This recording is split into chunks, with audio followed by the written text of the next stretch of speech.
Our phones aren't working. We can't get the internet. We're in the very centre of Krakow, yet cut off from the world. We call the people who've locked us in they. In a way, that's how they introduce themselves. A few hours ago, we'd found a sheet of squared paper on the doormat, torn out of an exercise book, with "This is our apartment" scribbled on it in red, gory letters. We don't know who they are. They could be our neighbours. Could be somebody one of us knew a long time ago and hurt. Ex-girlfriends, boyfriends, husbands, family members. They could be some psychopaths, like those who pick a random mobile number and harass you for a month, calling at 3 a.m. and threatening to burn your house down. They could be the tenement's administration.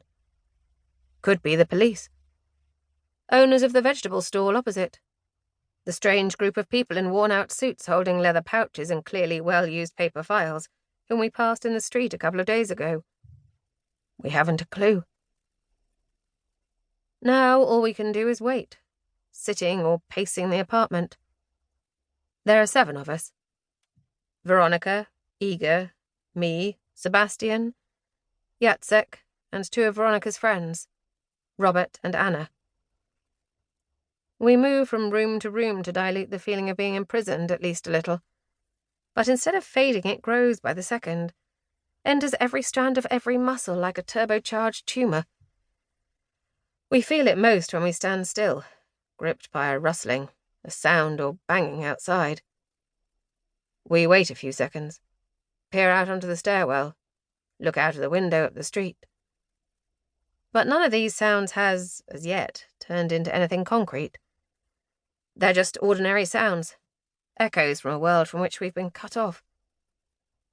All that's left is for us to go back inside, sit down, get up, light and extinguish cigarettes, boil water for yet more tea, turn the water on, turn it off, take our clothes off and put them on, over and over and over again. We've calculated that we got locked in on Sunday at about 10 in the evening. It's possible that we were locked in as early as the afternoon, but nobody can say for sure because of the day it was.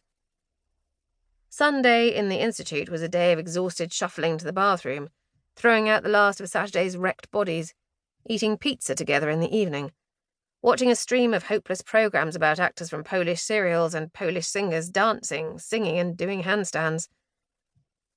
Sunday was a day when it took half an hour to muster up the energy to run a bath, let alone leave the apartment. Sunday was a day usually forgotten.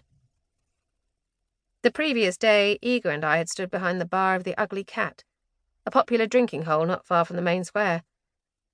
Papa, the owner, let us go home at 9:30, when the sad remnants of Saturday night were still knocking around.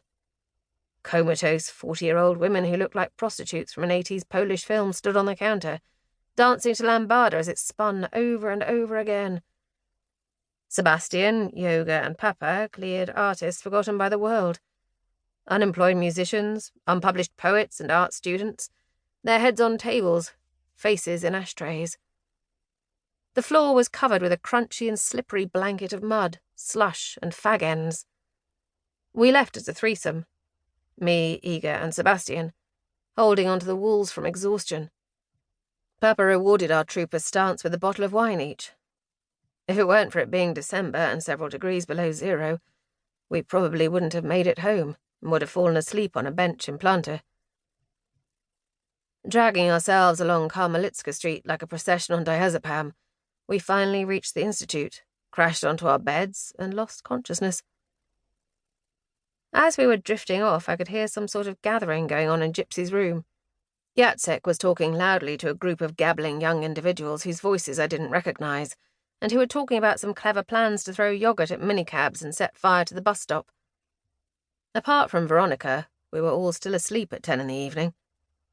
Veronica had visitors, the same ones as the previous Sunday, as it turned out. Robert and Anna. They're the ones who discovered it was impossible to leave. I was just trying to get up when Veronica came in. "Agnieszka, something strange has happened," she said. I threw aside my duvet and our 2 cats, black and white, got up and plodded to the door.